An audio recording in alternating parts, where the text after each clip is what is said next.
have you got?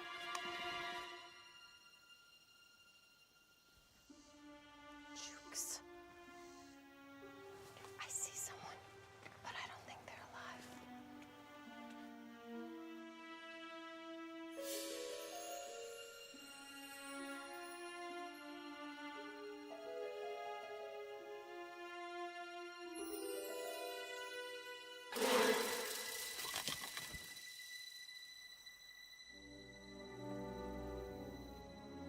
This house is clean. Jumpy.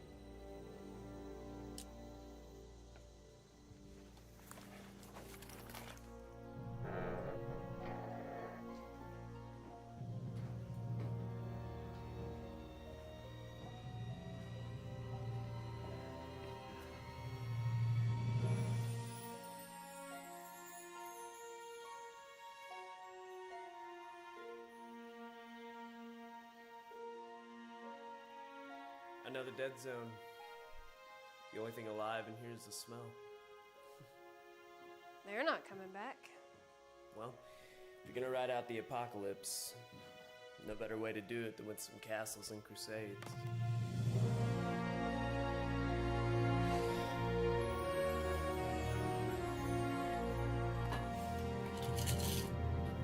Hey, you too. Take only what you need.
They're counting on you. We've faced and overcome so much. Sometimes I wonder how we made it through. We both know that the old ways aren't going to work this time. This journey has changed us, changed you. But it's not over yet.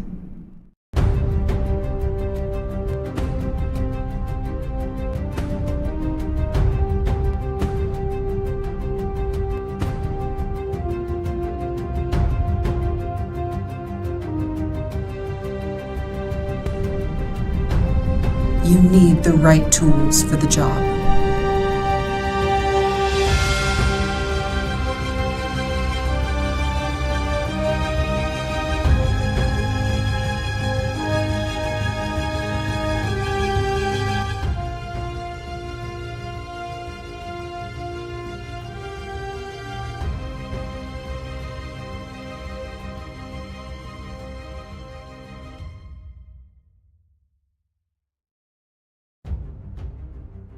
Today's story comes to us from r/RPG Horror Stories. This is a story from about 15 years ago.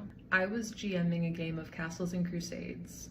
One player had a true neutral druid. The story involved the players investigating who was behind a sudden rash of goblin raids against a previously peaceful farming village, and if possible, put a stop to future raids.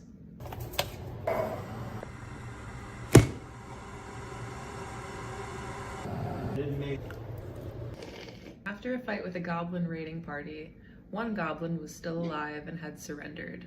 The players questioned the goblin about who was coordinating the raids, but it soon became clear that he was just a lowly grunt with no real knowledge of the higher-ups.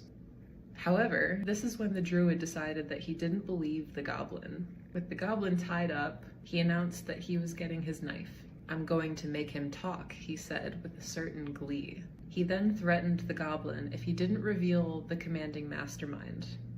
I announced that the goblin was scared, but repeated in a cowering voice that he was ignorant of such things. Okay, he had his chance, the player said, and started to go into a graphic description of...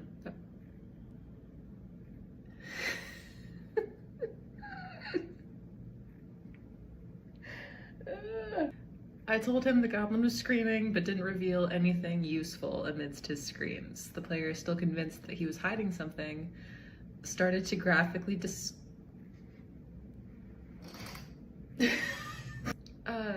At this point, it was clear that the other players were getting a little uncomfortable about the player's apparent sadistic glee in the graphic descriptions of torture.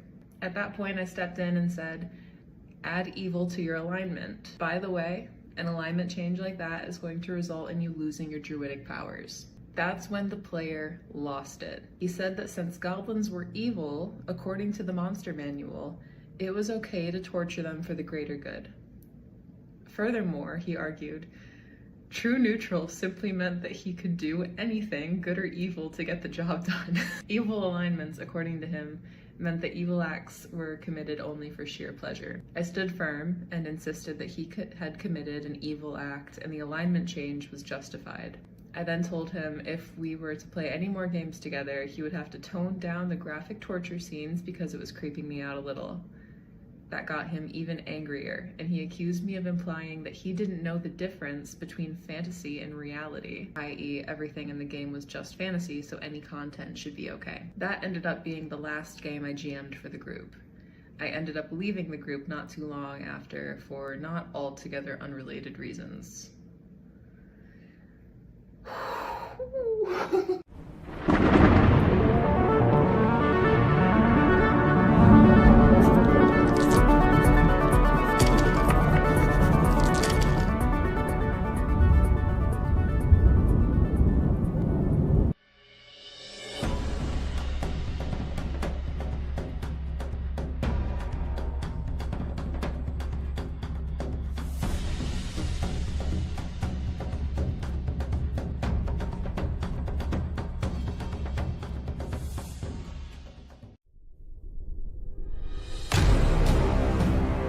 Trollord Games. Join the fray. We are live. It is, I don't know what that is. It's Tuesday, July 9th, 2024. I'm Stephen Chenault. This is Ask Me Anything. I had something else somewhere, but it has escaped me now. I want to try my voice real quick. Can I do that for you? Do what? Thank you, Trash Man Kill. Yes, it's doing very, very well. We're very happy. We're watching people making lots of adjustments today. Well, that'll carry on through tomorrow as people kind of figure out where they want to land before this thing closes. But if you have not backed the Kickstarter, I recommend, if you are going to head over and do it now. Every little bit helps. We're very close to having the Beneath the Canopy Green in hardcover, so that's coming down the pipe. We hope. All doing very, very good. He is now playing CNC in the Cummins unit. I worked with a guy. The guy I worked with went to Tucker. I think it was. I had an uncle that worked at either Cummins and Tucker, but I think that was Tucker too. For those who don't know, Arkansas was in the olden times well known for two prisons, Cummins and Tucker, and they were not good places. Chuck's got his finger up. Let's see what he's got going. What's happening, Chuck? I just want to. If I get my computer to work, stupid pop-ups. Okay, there we go.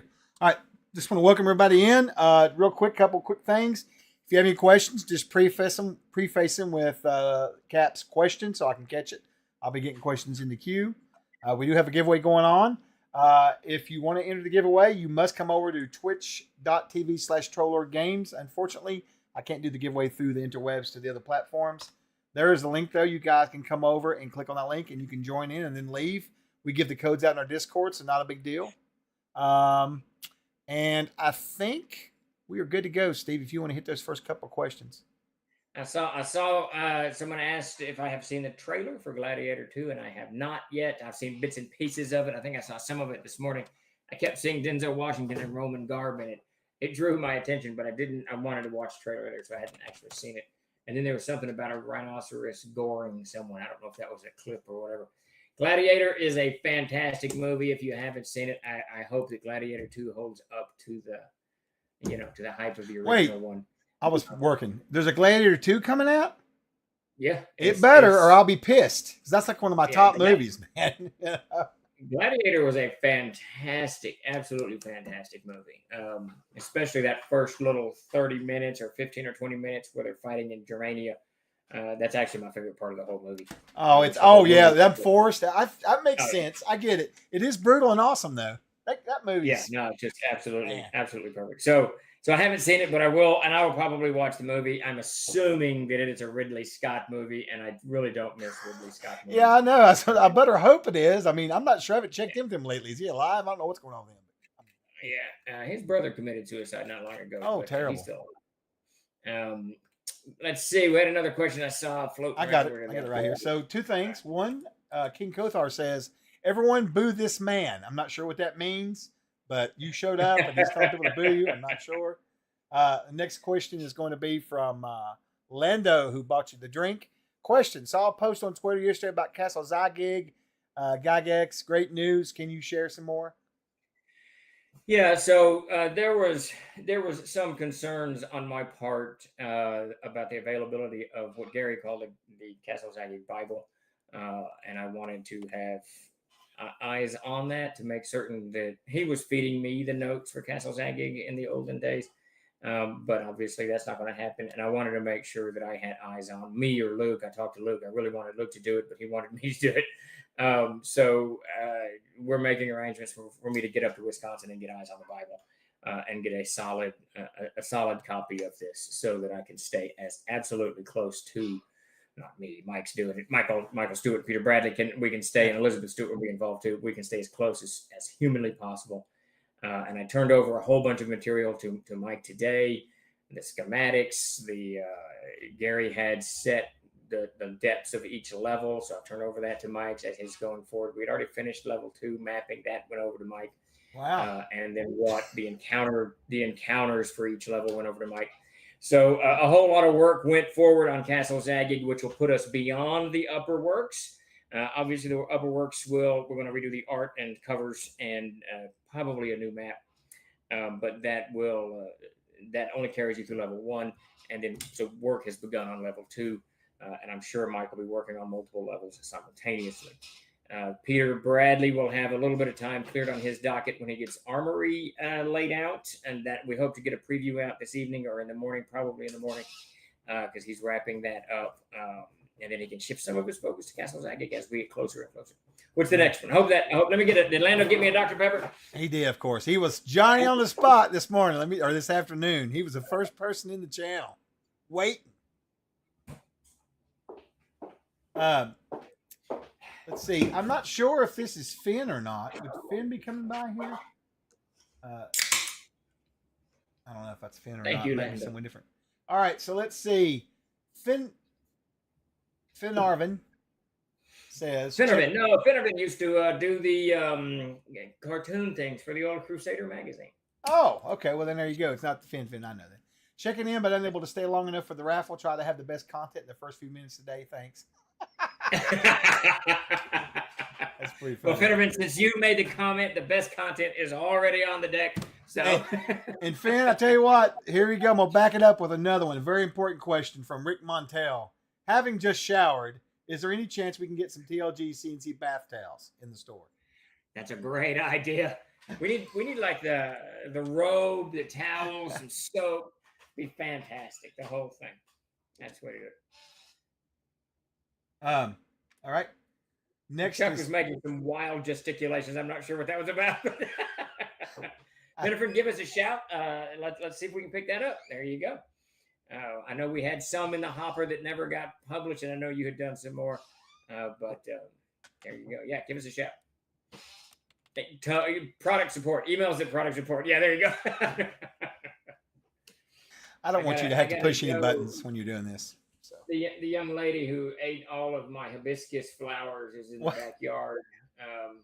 This young doe's out there. Oh, can you see her? Oh, okay. Yeah, her limp is mostly gone, but she's looking at me now. She can hear me. He's talking about me to those people on the interwebs. Let's see. Gaming Sweeper AZ says, how about the Highlander remake? Will Dave Bautista killed it as the Kurgan. I do not understand the nature of that question. I guess there's a Highlander remake, the movie Highlander.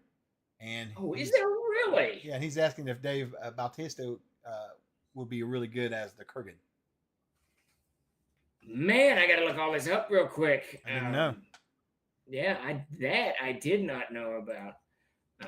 Highlander remake. You know, I watched the original Highlander. Were there 3? I can't remember how many Highlander movies there were. I'm not sure I watched all of them. God, I don't know. Anymore, who knows? Nowadays, they're really good about remaking them 100 times. So, Yeah. So this has got Henry Cavill and Henry Cavill in it. I think he might have already been fired from this. Oh. That poor bastard. Was he someone out there? Can you tell me he was supposed to have Henry Cavill? Yeah, Death Angel Shadow saying new Highlander reboot supposed to have Henry Cavill. That poor guy keeps getting, and he's probably the actor that's the most vested in these properties. That's why he's getting fired, because he's vested in these properties and he doesn't want to do stupid crap with the characters. Right. He wants to stay traditional. Yeah. I think M5, you might be right. I don't know that I saw the other Highlanders. I know I saw the original one, and I honestly have no memory of the other ones. So if there were 2 or 3, I saw them, and I can't. Right. All right, King Kothar. Oh God, what is this? Stephen cares not for deserts or coliseums, only woods. He is not wrong. He is not wrong. Oh, let's see. All right, Chris Donovan asks, for a single 3-hour session at a con, what CNC module would you recommend? And same for a 2-session convention tournament. Oh wow. I mean, Halfling Hall's a good one to chop up. Probably Halfling Hall, because it's very contained. The dungeon is very small, deadly. And there's not a lot of NPCs in it, so there's not gonna be a lot of role playing. That's invariably what happens when at a convention. If you have a lot of NPCs, role playing gets involved, and that can jam you up for like an hour. Yeah, they don't leave Main Street. They're there for right. Yeah, so your whole thing's messed. So that kind of precludes lining the ropes and A1, A2, 3, 4, 5, 6, 7, 8, 9, 12. If it's high level, actually A12 would be a good one. I think that one you could, because it's just all combat. Yeah, if it's high level, it's all combat. I mean, it is combat from you. It's a dragon. It's a mongrel hound. It is. What is it called? On Earth. Yeah. So that's a Paladin's Lament. I think. Oh, okay. Oh, 12. I mean, you know what I always think when I think of that? I keep thinking it's A13 because there's 13, 0 through. Oh, right. It always messes with my brain a little bit. So. A11 wouldn't be bad running across the bridge, but again, high level only. Yeah, my guys right now they're high level. They're actually behind. She's come up to the window. What? Oh, has she? You're Yeah, gonna have to get you a cam, put it out there, man. Anyway, she's coming over to see what the Troll Lord has to say. He was watching. The Omega Gambit asks, "What exactly is contained in Beneath the Canopy of Green book? Is the whole adventure series a campaign setting, random sandbox type adventure supplements, or all of the above?" It's pretty much all the above. So it's going to be C0 through C7. C0 hasn't been completed yet. It'll be done in the next few weeks. And it'll take you from first level to about maybe 10th, 8th, something like that, maybe a little bit higher. And it's got a lot of sand. It's a huge sandbox. It's got a lot of kind of independent adventures. And the CK is going to have to weave all of this a little bit together. There's some direction given by me at the beginning, but there's going to definitely be a little bit of work, on y'all's end. That's one of the things that the screens, the CK screens that we're going to produce with the Beneath the Canopy Green. It's going to have what this adventure is, your personages in it, an encounter table, and just kind of a loose guideline of to keep you kind of in mind what's going on. But it's a little bit of all of the above. It's really, I wrote the C series and it's how I run games. So there's a kind of an overarching campaign and dozens of small adventures, some of which have absolutely nothing to do with the campaign whatsoever, kind of sprinkled throughout. So it's a sandbox with contained adventures. How's that sound? Okay. Yeah, I hope we get the hardcover. I hope we do. Anyway. Let's see. Yeah, we're probably going to get the hardcover. No matter what the Kickstarter does. I wasn't going to say it. I wasn't going to say it. That's probably going to happen regardless. It's probably going to happen. The minute you start looking at ordering boxes, you're going to be like, nah, screw this. Yeah, I'm gonna do that. Sounds like a lot of work. Just send it to Walsworth and let Walsworth handle Let it. them just take care of it and it shows up, you know. Yes, it's wonderful. It's beautiful. Well, let's see. That's so funny. We're thinking the same thing. Anyway, let's Davis see. had already said it. Davis already said, we're just going to give it to him anyway. So, yeah, what's the next question? All right. Next up is, let's see. Elvain Tatachi says, can we expect any announcements or surprises for Gen Con? No, absolutely not. Sadly, no. Other than the bill. We were going to release the Player's Handbook, CKG, and M&T, but that's just not going to happen. I think we probably, if we've rushed the PHB to print, we might be able to get it out, but I'm not going to rush it to print. So that, no, there will be no, big announcements at Gen Con, sadly. But we'll get our feet wet. We haven't been in 6 years, 5 years, something like that. So we'll get back in there, get our feet wet, figure out the lay of the land so that for next year we can kind of get this a little bit. That's right. A scouting mission, right? Scouting mission. That's what it is, a scouting mission. What do they call that? Recon. It's recon. Going in. Recon. There you go. All right. Let's see. Alan Rowe, 1970, from across the pond at GMS. Yes, indeed. Our distributor for across from the United States there in Europe. There's a link. Go check them out. He says, I asked this on the Facebook group, but nobody seems to know. Just looking at the melee weapon listings in the 9th printing of PHP, I have a question.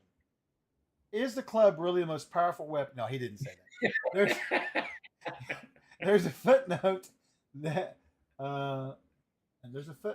which states that a weapon can be used for melee attack, disarming, or overbearing, but no weapons carry a NO6 property. Am I missing something?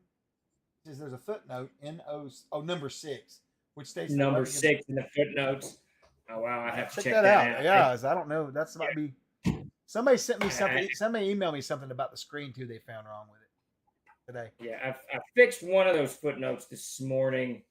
Let's see, what is 6? So this is in a regular weapon. This weapon we use for melee to disarm or bearing the wielder must blah blah blah. Yeah, I have to look. Yeah, so sword hook has a 6 on it, Alan. If you look at sword comma hook, that's got a 6 on it, and I think that is the only one that does. Yeah, so it's the hook sword that lets you do all of that craziness.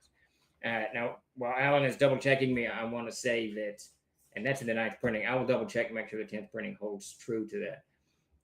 I'm kind of debating in the 10th printing whether I want to change the damage. As some of you may or may not know, Davis, who's written The Adventurer's Armory, has been up in arms about the damage for the club for years now. It makes him very upset that the club is free and can do 1d6 plus 1 points of damage or whatever it is. It drives him absolutely bonkers. Doesn't really drive me bonkers. I just always assume it's a club that, it's specially chosen out of the woods. So just nobody, I won't let anyone just pick up a club. You can pick up a stick, it's not a club. But for Davis, any stick will serve, and it's driving him crazy. No problem, Alan. Those numbers are so tiny. It's not very easy to miss. So I'm thinking of going in just before we go to print and changing the damage of the club to 1d12 plus 1, and just sending it to print so that Davis has a complete aneurysm when he finally gets the book, the 10th printing, and goes insane. Raging Davis is always enjoyable. It is fun to see him go off like that. It's a lot of fun. Yes. But you got to call the police and get EMS standing by and all that That's shit. right. All right, so let's see. Okay, you got out Exactly, Fedora, exactly. Get some of these cleared out of here. I got a bunch. Let's see. Fantastic. Okay. If I could do a Donald Trump, that would be great. A Wolfalo, fantastic club, the very best club. I can't do Trump though. So go ahead. What's the next? Let's see. From YouTube, Will Martinez asks, I know TLG has a Freeport companion, which through Green Ronin Press. Yes. But is there any epic sea adventure modules in the world of Aird? There's no actual sea adventures. There is the Town of Colossus, which is not in the world of Aird. The closest thing you're going to get to is the Heart of Glass. I think it's an extremely fun adventure that takes place in the sea towns of Ilsa. so you can easily kind of go onto the water from that. Obviously, there's ships everywhere. I want to say one of the adventures in that sandbox is on a ship that's in port. So Heart of Glass is probably what you're looking for in the world of Aird. And sometime next year, when we get some of these projects done, hopefully, Jason will get back on top of the sea adventures, which he's going to have a whole source book for us. Yeah, and we'll and I'm sure we'll have at least two to four accompanying adventures for that when we release that or something. We'll have something out there. Yeah. We'll get something. I was thinking of a game, not it's not a game. That's a supplement, so maybe a couple of adventures. I was thinking, yeah. Anyway, let's see. Death Angel Shadow says, now that I've bought the PDF for Adthorpe's Natural Materials, so I can follow along. When is Chuck going to be working on the new one on stream again? Chuck promised me that he would work on that 30 minutes every day, so he's almost done. I've got 100 pages done. So there you go. Yeah, shit, bullshit. You know it. I know it both. But I will be back on in the morning, Death. So come by and hang out with me. I'm gonna be taking more questions and getting some more feedback from you guys. But I am working on it actually now every week, so that's good. So we're getting somewhere. And I'm actually going to work. I have a meeting tomorrow with someone very important to talk about blocking some time out for writing. I have an idea I want to throw by that person. But we'll see. There you go. I forgot to put that on my list. All right, next one up. Yep. Trash Monkey asks, is there a way we could get our hands on the CNC art from the books for our online games? Working on setting up a game in Alchemy, VTT, or any other stuff, or just throwing it online using Shadows of Halfling Hall, and I'd like to have a great TLG art for the backdrop, landing pages, and to show off the monsters. So we've got two things that are on the table, and they're not being worked on at the moment for obvious reasons. But one of the things, once all the monster art is in for the Monsters and Treasure book, this will all be kind of packaged in groups, the undead, lycanthropes, whatever. I don't know how it's going to be packaged. And so, so that you can easily get that stuff. And Davis is pushing hard for a huge monolithic art of TLG book, which is interesting to me. He ran a poll on Twitter yesterday. There was quite a bit of feedback and quite a bit of, folks interested in such a project. So, in the near future, it may be that's what's done. I would actually, we've done so much art over the past 2.5 decades, and you can see the kind of evolution of it. You can even see the evolution of Peter Bradley's art and Jason Walton's art. How they've, changed their style and improved or whatever. And so that would be very interesting. And I never really thought about, making that available so that you can use it as backdrops and whatnot. That would be really cool, actually. Especially in something like the C series, because the covers are designed for what's in them. And like the tower, the Green Wizard's Tower is it's the tower on C7. That would be a cool backdrop to put up while you're doing VTT. Yeah. And we've talked about monster cards and stuff. We want to do some stuff like that when we get some of this stuff done out of our way. It's not like we hadn't thought about it or didn't want to do it. It's just so much to do. Oh yeah, I forgot. I was going to call a company meeting today and forgot. I remember, but then I left you alone. How's it going, Eric? Are you enjoying retirement? What's the next question there, Chuck? Eric is in the house. Oh, what's up, Piper? Yeah, I just sent you my email again. I did not get that. I went through. Steve, you'd be so proud of me today. I deleted over 1,000 emails from my box.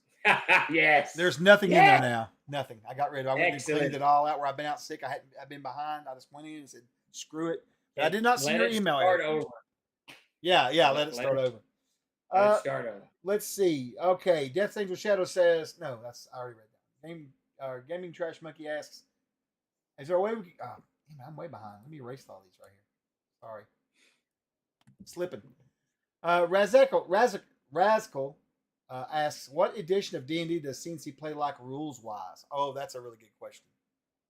That's an interesting question, and it's funny because it's so many people who have picked up and started playing CNC from whatever edition that they were working with or version or however you want to rate that things.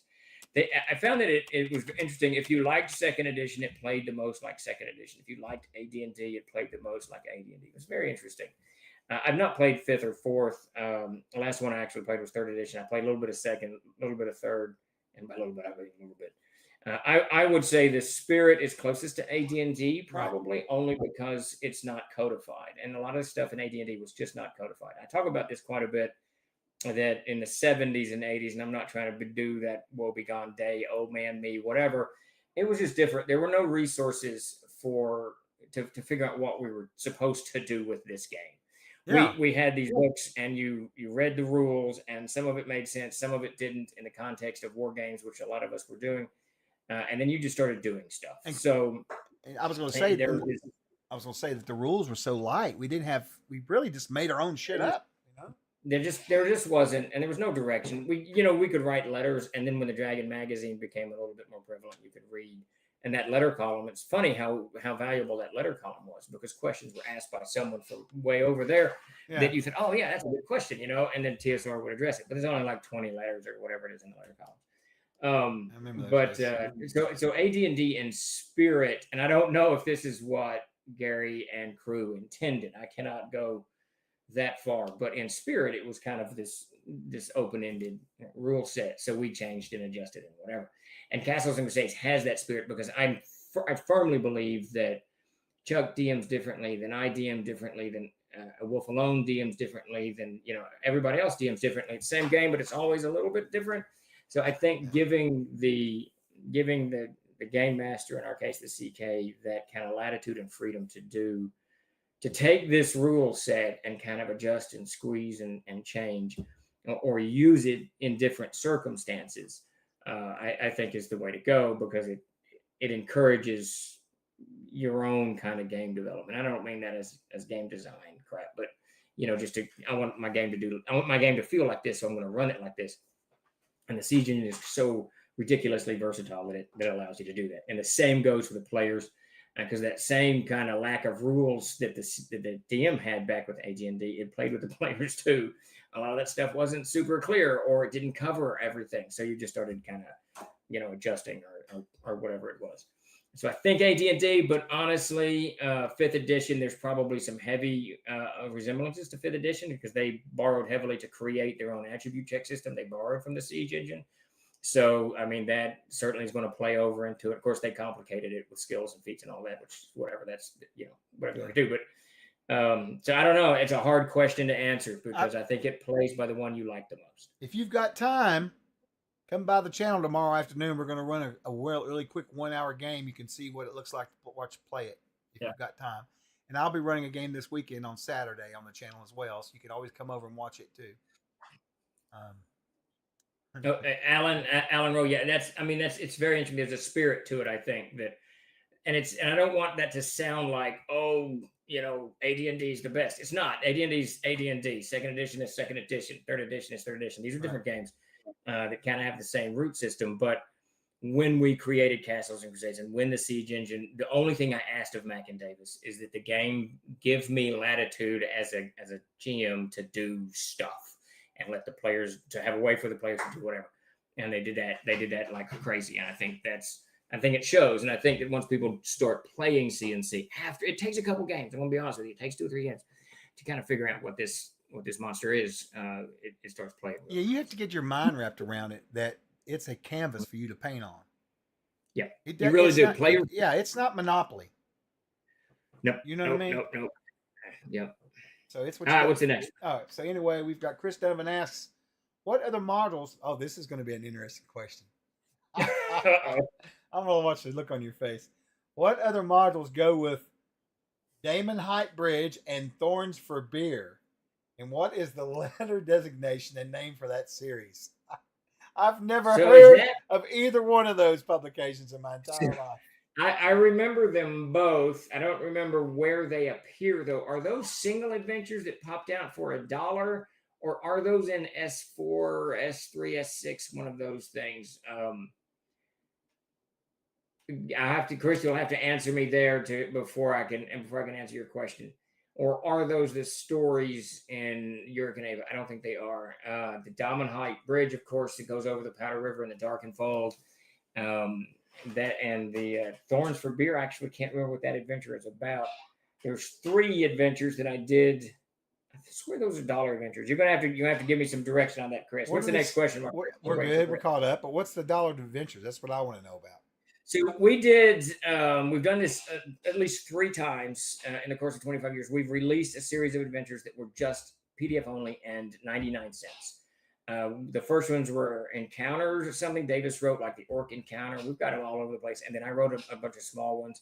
Dolomite Bridge and the Thornsbury, which I think that's one of those singles. Yeah, Rick is Tyler's backing me up on that. I think it was one of those things. And then we did it again for drive through. I forgot about drive through. Yeah, see, Yeah, he says they're on drive through. I'll have to go look those things up now and hunt them down. Yes. Okay. So those are just small ones. Those would go in the C series without a doubt. I mean that I don't think they like fit in the context of because C1 starts at C1 starts at Witchetsmajigger.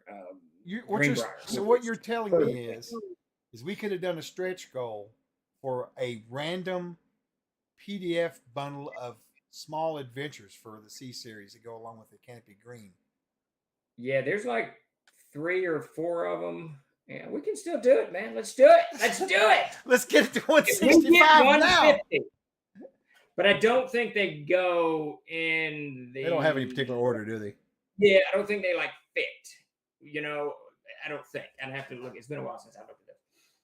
I'll have to look at them. But if we hit 150, I'll figure out how to wedge them all in there. How's that? There you go. I think we will. There was another one, Chris. A Wizard's Tower, I think. In fact, Tyler used Wizard's Tower for a con game forever and a day. There was a few of them. Yeah. My favorite one, I would just give you guys a kind of an inside look. So this was written a long time ago. I can't remember the name of it. It's in one of the S's. I think it's in Dwarven Glory because that's 3 adventures. I was watching, so this is like 18 years ago. I was watching Thomas the Train on TV, and there was this episode of Thomas the Train where this boulder is up on a hill, and the boulder keeps threatening to crash down onto the tracks, and the trains, and Thomas and James are having trouble trying to get past this boulder. And of course, Sir Topham Hatt shows up and is like, "You are causing confusion and delay," and all this. And I'm watching this going, man, this would make a badass adventure module. So I wrote it. So there's this living boulder that you have to get past. Yeah. You want to hear the funny part of that story? There's a funny part to that story. I have it set up to run at Gamehole Con this year. Do you really? Without the boulder, because the boulder was a pain in the ass. What I want's the rest of the adventure. So, because I was reading it again, I refreshed it and I was reading. I'm like, wait a minute, this sounds like it's just grinding everything to shit. Is this thing just grinding everybody up? And it is. And Boulder's awesome. Yes, Jeremy, I absolutely love Thomas the Train. Just great stuff. Great stuff. Oh yeah, he loves it. He's big time on it. Trashman Kill says, didn't think we would hear Steven talk about Thomas the Train. Yeah, it's great stuff. If you haven't watched Thomas the Train, go watch it. It's very relaxing. And as Chuck knows, I send this meme frequently with Sir Topham Hatt saying, "You are causing confusion and delay." Now Chuck's starting to send it back to me too, so I'm getting a little bit of it. I sent it. Well, who was I sent it the other day? Was it Grace? I sent it to. I think it was hilarious. Yeah, I think it was Grace. It's just a dude in a top hat that just comes in and goes, "You are causing confusion and delay." And that's all he did in the show, and then left. That was it. Yeah, that's all he did. He didn't fix anything. He just no. So Torlak72 asks, how do you get into the right mindset to ride an adventure? Yeah, please tell us. It's the knowledge. Well, first off, I have to get away from money. I have to get away from like payroll and all of that stuff and checkbooks and all that. I really have to put a few hours distance between myself and like managing TLG's, behind the scenes crap. So block out some time, right? Yeah. Well, and usually I'll do, I'll put some music on. I'll watch a few videos, whatever pops up, whether it's Mad Max or out of Conan, whatever, just to kind of shift my whole year because I have to. If it's in my work day. Now, if it's at night and I'm off like at my mom's house or something, it's much easier because it gets very, very quiet. I'll watch a little bit of video, a few videos, 3 or 4 hours, and that kind of shifts me out. So the videos will shift me out of mundane work mode and push me into, this is a cool scene. Oh, look at Conan's sword. Oh, whatever it is, and then I can kind of go from there. But one of the things I try to do when I want to do, I give myself a word count. And I try to be reasonable on that word count. If I'm going to be able to write, say, 4 hours a day, I might give myself a 3,000 hour word, or 3,000, 2,000, whatever it is, word count. But if it's only going to be an hour or two, it's going to be like 700 to 1,000 words. I try to make it very reasonable. I don't want it to be a goal I can't reach. So that's another thing. I give myself a target. So I use the videos and the music. Videos really to kind of get myself out of the thought process, and then get some music going to kind of put myself, settle into it. And then I started writing, and usually the first couple of paragraphs is harder than hell to kind of break into and get going. But once I've kind of broke through and start describing stuff, it kind of helps and picks things up. That's generally it. Okay. Just checking something here. Really strange. Let's see here. It was just really weird. I was getting some weird numbers across. There you go, Jeremy. What did Jeremy say? Everyone's ready. Great. What's the next question? I think we're caught up, actually. Excellent. Well, Mr. Martinez has got a question right there at the last of the queue right there. If you want to grab it. Is there a collection of all your maps of the world, land, cities, towns in a bundle? Oh, Lord, heavens, no. And that's one of the things, Martinez, that we're trying to do. We're resculpting the maps. And the C series is actually the C series and the A series are the most frustrating to me, because you can see it's a series of adventures that are loosely connected, and you can see the evolution of our maps, how they improve or in times they got a little bit worse and then they get better again. So we're kind of in this process of overhauling all of that. It's very time consuming. But that said, we've never actually compiled all of the maps. I think that would be kind of cool, because I have no idea how many it would be at this point. When Davis writes an adventure, there's always 3 or 4 maps minimally attached to it. So I would guess well north of 100 just maps of things of a wide variety of styles coming and going. Yeah, Sparky's right. In the A series alone, there's just a ton of maps in that. So it would be. What aren't we working on right now? Yeah, no kidding. And that's really, again, I've said this so many times. I'm sure you guys are tired of hearing it. I'm certainly tired of saying it. I know all of the trolls are tired of living it. Removing this OGL stuff has caused massive problems in what we do. And it's not so much that we're reinventing everything, but we're having to go back through these books that we were already done with and redo. And it's 5 of them. It's not just the CNC books. It's the AA books too, the Amazing Adventures Player's Handbook and the Amazing Adventures CKG.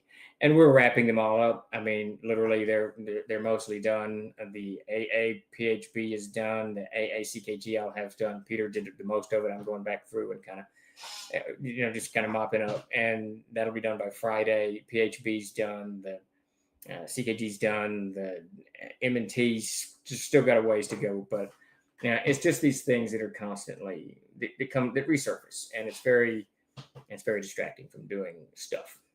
Lots of stuff. Quite a few. Blah, blah, blah. Barney, the purple worm that melts your brain like an intellect devourer. I'm not sure what that was. That was to someone else. Yeah, that's the next Kickstarter, Martinez. Yeah, that's the next one that we bring around. Oh, the nice thing, Sparky actually has stepped in to help a little bit. He's been organizing our art. It's one of those things that the maps and the art really needs organized, because we have, it's probably north of 1,000. Well, hell, it's over. Peter told me he has drawn over 1,000 pictures for the Adventurer's Armory alone. So it's probably north of 2,000 pictures that we have, again, of a wide variety of styles all over God's creation.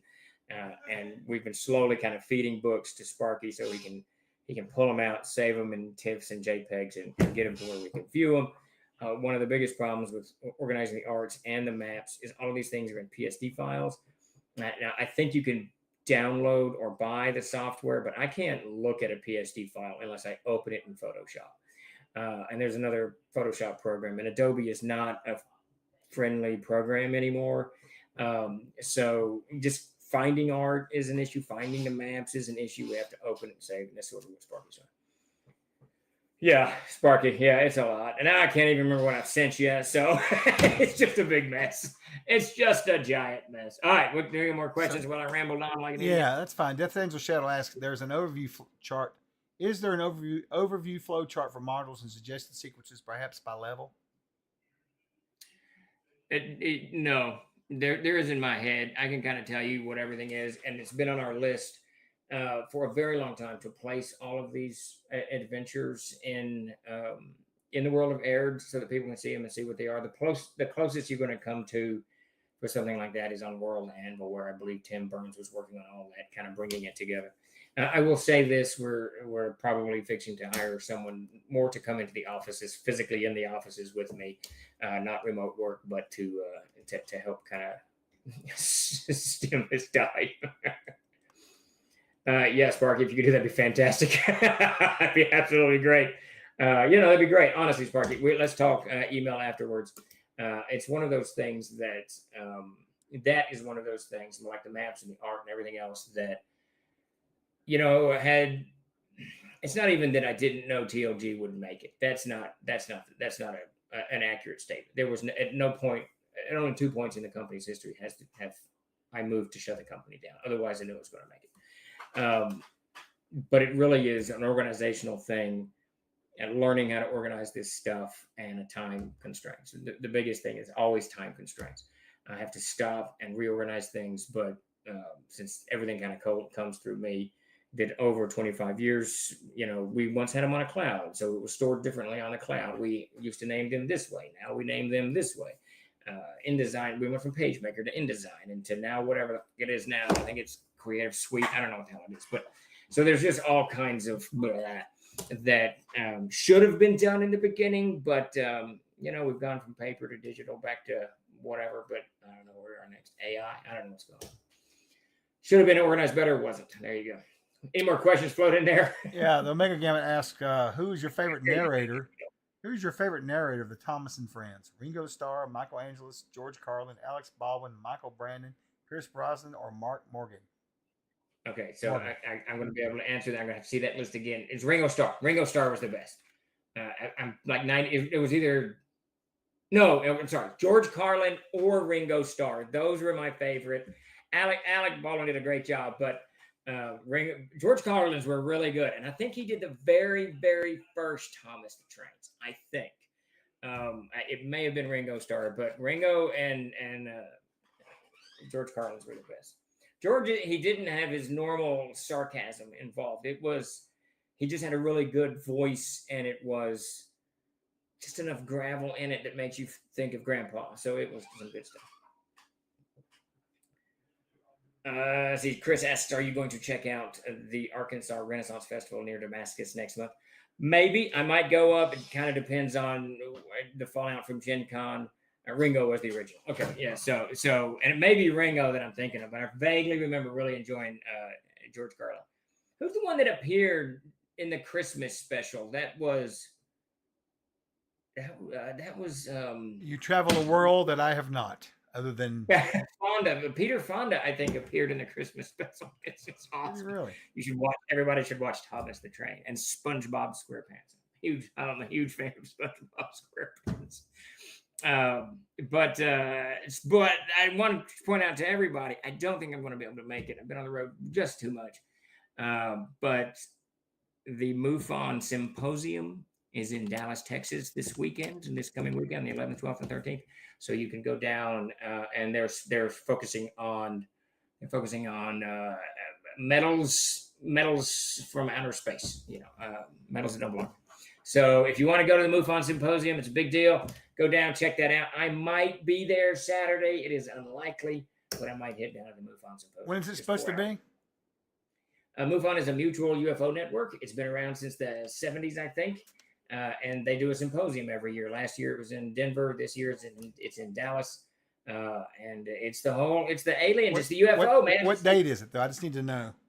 July 11th, 12th, and 13th. Steve out of town this Friday, weekend. Saturday, and Sunday. Chuck's going down.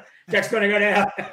No, I was just writing down when I knew you would. If you drive it, you can put on Thomas the Train on the thing and watch Thomas the Train all the way. I just wrote it down so I know when you'd be out of town. Let's make a little note. Oh, there you go. It does put me 4 hours closer to what's this major? Tatum, New Mexico. So there you go. Let's see. What would you? Oh, yeah, right. A Smoky Mountain Con. Good Lord. There you go. Have you ever been? I will say we will know in the next week whether we're going to expand our convention presence. By this time next week, we will know whether we're going to expand the convention presence. Do we? Well, I think he's wanting us to do it. Smoky. Yeah. Well, that becomes a thing if things unfold the way we hope they do. Yeah. I guess. Yeah. Next Tuesday, Jeremy. And yeah, Eric, we would love to do TrollCon next year. I already have a plan in place that's infallible. Perfect. Infallible it is. That's right. It must breach the rage of the troll lord. Well, you would be surprised what $400 will buy us in knowledge. I've learned a lot. A lot. So it'll be. We got any more questions floating around? No. Yeah, cons are fun, Bale. Cons are fun. Yeah. I like cons. Steve's about wore out. I get it. Man's been going to them forever. So I've gone to a lot of conventions, and it's not so much the conventions are great, but it's disruptive to the work day and to the work week, and it gets that way. But we have a bypass. I have a bypass is what I'm hoping to make all of this work and kind of reopen a whole part of the company that's been closed for. Well, I run across these people I talk to in the industry about cons, and you'll be surprised at how many stories I'll get told from years ago. There's the stories. Like I heard one just the other day about Jason running some amazing adventures, and I about had a heart attack. I was like, "What?" And it was like I forget what con it was. It's just it's interesting hearing all the old history of the cons. You know what I mean, and all that different stuff. Well, that's one of those things that I would absolutely love to do is sit down and write a history of Troll Lord games. I think that would just be cool. Let's see. Summoner of Tournament says, yes, we did move it to next year. We just couldn't get it done this year. There was just too much going on. Way too much. And it was starting to become a logistical nightmare, if you would. So, yeah. Yeah. I'm going to my first TTRPG con in January in Philadelphia. Where would that be, Vic? Hey, we know that convention. I will be there. Chuck will be there. Yeah. We will be there. Doing all kinds of cool things. So Jeremy asked, why do they call it oven when you in the cold food, or out of hot eat the food? I don't know what the hell he's saying, but boy, he is tired. He's working too hard, I believe. That's beyond my knowledge. I think he had a stroke. Good Lord. He had a stroke while he was typing. I think now he's got another one. Have you ever had a dream that you had your you'll do, you want, you could do? Yeah, I think Jeremy needs to take the rest of the day off. Go relax a little bit. God. Oh, that's very cool, Lando. GMing CNC virtually for page 2. That is very, very cool. Yep. Hacks and Plugs was my first ever. A lot of fun. Con's gonna be a lot of fun. My first convention ever was Dragon Con. So, and if you haven't been to Dragon Con, I strongly recommend you go once. I'm assuming it's the same as it was back when I went. It is a fun convention. It's got all of the hobbies that you can imagine are there. And from Star Wars to TTRPGs, everything you can think of, and it is wild. Yeah, I'm looking forward to Pages. I think Pages are going to be a lot of fun. We're working on a tournament there, and of course, we're going to have some Amazing Adventures games there. We're going to have some CNC games there. I'm going to run some Harvesters while I'm there. Some kids games I'm working on running. I think it's going to be a good con for us. It'll be a lot of fun. Good deal, Vic. I'll take you up on that. Guinness Stout. Oh, holy crap, Lando. That's funny. Dragon Con staff, 1993 to 2010. Mac and I went from 91 to 99, or to 98. We went every year from 91 to 98. We may have missed 92 because I was in Hawaii, though maybe not. I just absolutely love Dragon Con. You and I may have crossed paths if you were staff, because I remember I lost my wallet at like Dragon Con, whatever, 96 or something. I don't know what it was. And it had about $600 in there. It had $600 in cash. And I went to the Lost and Found, and someone had turned it over. Not a dime had been taken out of that wallet. Not one thin dime. It's pretty cool. I figured I was done for. Let's see. Zen Martial Arts says, our group is so excited for the new Kickstarter. Our next live play campaign will be using CNC. Awesome. That's awesome, dude. That is fantastic, man. That is very, very cool. I haven't checked. We do. For those of you just joining us, we do have a Kickstarter winding down. We are down to the last 29 hours. It looks like she's closing in on 150. So if you haven't already, head over there and check it out. It's a great Kickstarter, and the book's coming out. I'm so jazzed on the PHBs, the new look, the PHB, and as importantly, that M&T is going to have so much new monster art in it. It's going to be absolutely crazy. Sundance, it stands for Philadelphia Area Gaming Expo, I believe is what it is. It's the name of the facility as well. They just went with that. Chris, that's what this pocket is for. It's got a snap too. I haven't seen one of those since my grandfather was alive. What is that thing? I don't use trifolds. I use bifolds. It's never a trifle. You know what I use? This is what I use right God here. only knows. Check this out. All right, you're standing there. Look at this. Keeps It all looks my- like my grandmother's it keeps all cigarette. it keeps all my cards, right? Okay.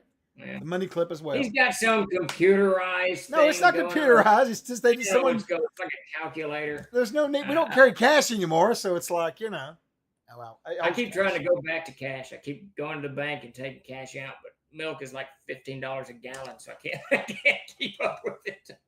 All right, let's see. Got another question. Why do you drive on a parkway and park on a driveway? That's from King Kothar.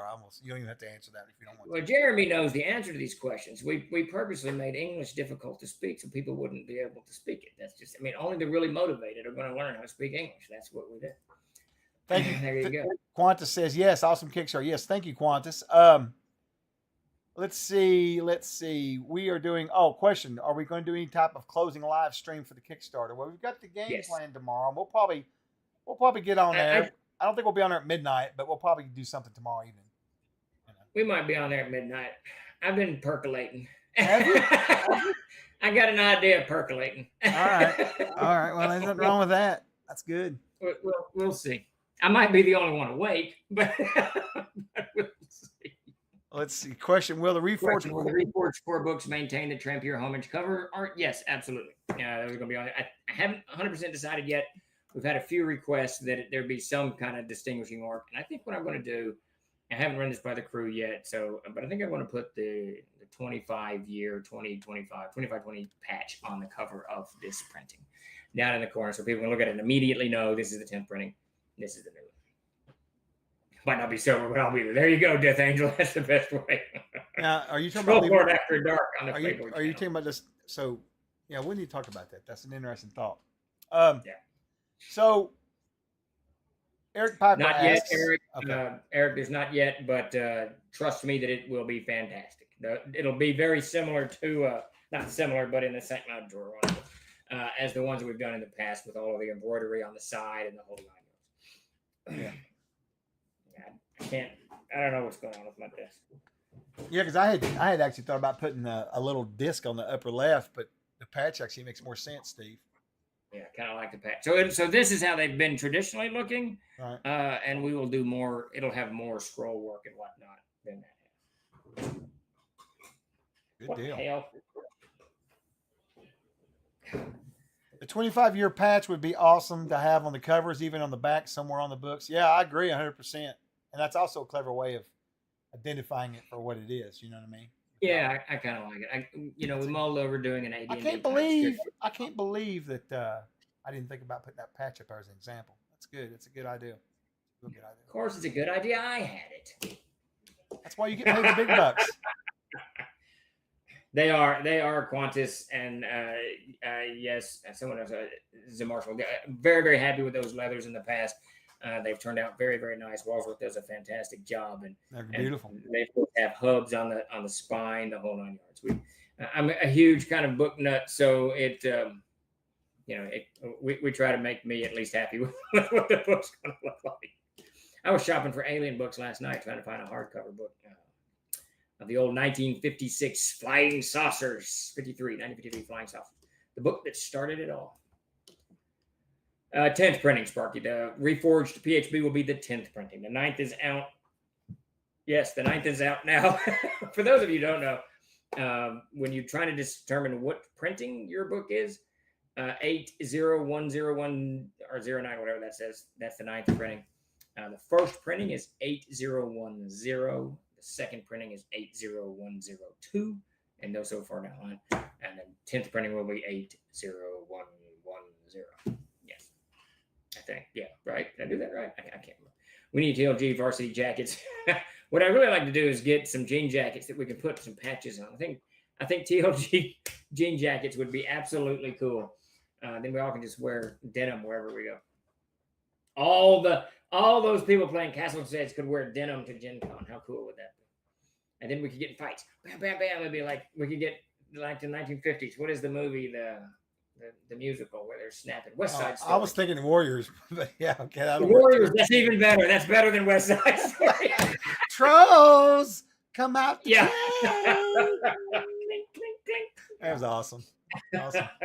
Jets and the Sharks. Yep, there you go, Sundance. Jets and the I Sharks. don't know Oh why my I went to God. the musical, but there you go. I West was Side expected. Story. I would expected Warriors from you, not that. That's definitely not what I Not would the have musical. expected. I like West Side, but I didn't know you were a fan of musicals. I love musicals. You know, ironically, Chuck, as much as I love extraordinarily violent television and movies, Yeah. I really like violent TV and movies. I actually enjoy musicals as well.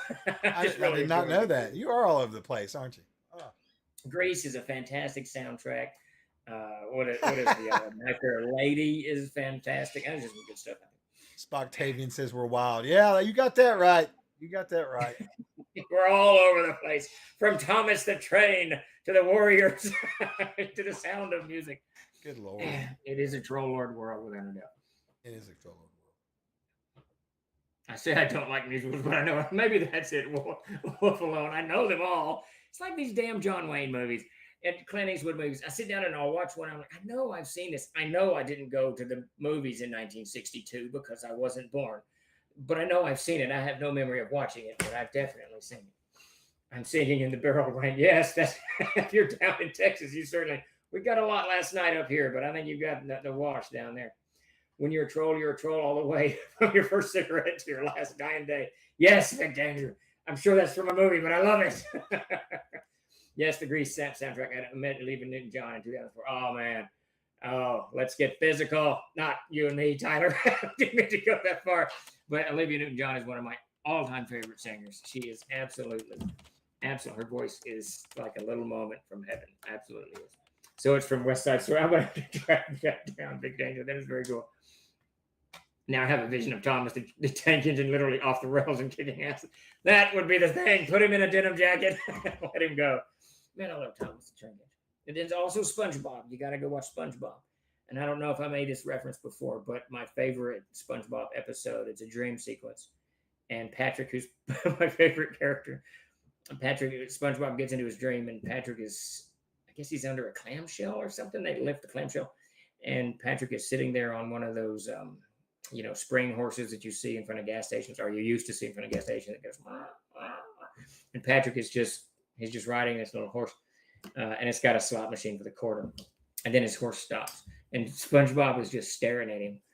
You can see this on YouTube, I'm sure. And then Patrick pulls out a quarter, and he tries to put it into the thing, and he misses, and it falls through a grate, and it's gone. And he just kind of stares at the viewer, and it's just this horrible, sad face on Patrick's face. It's one of the funniest episodes I've ever seen in my life. Shoot, that was my last quarter. Yes, Jeremy knows exactly what I'm talking about.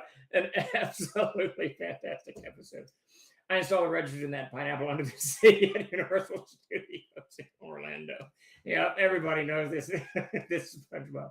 Do you remember the controversy when The Warriors was about to be released? It was going to be the first movie rated X due to the violence. I did not know that. They cut the whole scenes out. I think it was, oh, wow, holy Christmas. Now, can you get a hold of the original uncut version? I had no idea. I couldn't have watched that at the theater. Surely I did. When did it come out? I was born in 1967, so I can't imagine seeing it in theaters, but I remember seeing it when I was a little bitty, but I had no idea that it had wrestled with its ratings. That's very interesting. How can I get the violent unrated cut of SpongeBob exactly? 79. Oh, I'll bet you I saw it at the theater. I'll bet you I would have been 12 in 79. I'll bet you I saw that thing at the theater. We were on post. It was pretty easy to get past, for us kids to get into R-rated movies. It wasn't that big of a deal. I would have been in Fort Campbell. I was at Fort Campbell, Kentucky. I was a skater kid in those days with my butt cut, haircut. Good God. All right. I think, Chuck, we got to start winding it up on my butt cut, haircut comments. Sounds good. Let me get over here and get these giveaways done. We'll get out of here. The giveaway. Stephen was gaming the cube. I'm not sure what that means. Death Angel Shadow. But I don't know. That's a scary one there. Yeah. I had a good old skateboard. I know that. See it on the kid's shoulders in a trench coat. Oh, there you go. Oh, Gleaming the Cube. Is that what that is? It's a skater movie. Gleaming the Cube. I wonder if that's a movie that I've always wanted to know the name of this damn movie I watched back in the 70s. I watched it what was those after kids special things or Saturday special things or whatever.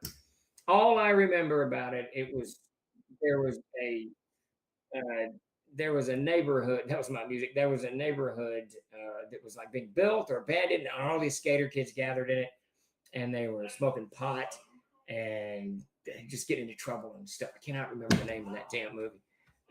It was like an ABC after school special thing. I think it was on a Saturday. But I got to look up this skater term. Where did this get? Gleaming the Cube. All right, so I'm going to do these giveaways while you investigate that. I'm going to close these out, so get in now while you can. All right, let's see. Where is... There we go. So close the entries out. And we're going to pick 3 winners. First winner is going to be... Holy crap. Who's the first? Oh, People are getting killed in this trailer. That's a dude from Scarface. And Christian Slater.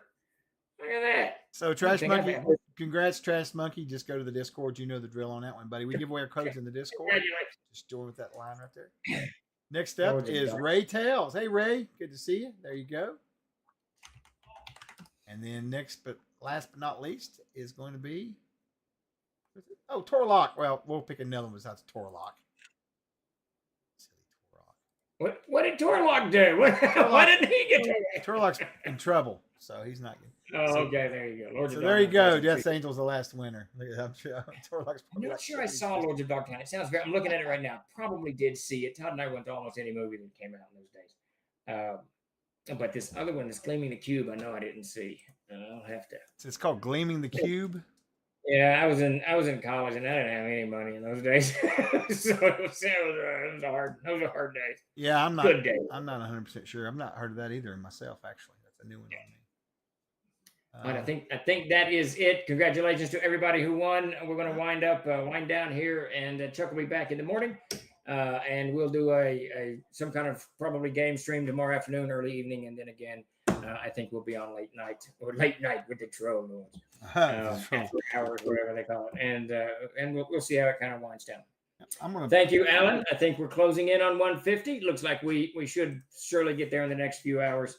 If you haven't, please come over and back the Kickstarter. And if you haven't, please just if you don't want to back it, that's great. Throw it around on your socials, and let's get as many eyes on this as possible. Okay. David Norcat says, "What about Thrashing? That one was pretty bad. I'm not familiar with that one, but it might be that movie I was talking about. I mean, it was the after-school special thing. I'm going to find it one of these days. It scarred my. That's right, Agile Monk. 150K. I'd love to see that. It would be awesome. Awesome. Now, it's not Thrashing. This would have been in the 70s. I was at Fort Campbell when I saw it, so it would have been 1977 to 1979, or maybe 78 to 1980 is when it came out. I don't know, something like that. Crazy. All right, anyway. All right, we'll see you guys later. I'll be back on in the morning doing my stream, and come by and see me. I'll be working on my crafting book and talking to you guys. And we'll catch you tomorrow afternoon as well. So you guys have a good evening. We're going to raid out now to Fantasy Grounds. They're actually doing a stream right now. We'll go all right, everybody. Academy is. Take it easy. Y'all have a great rest of your week, and we'll see you tomorrow. See you guys. Bye.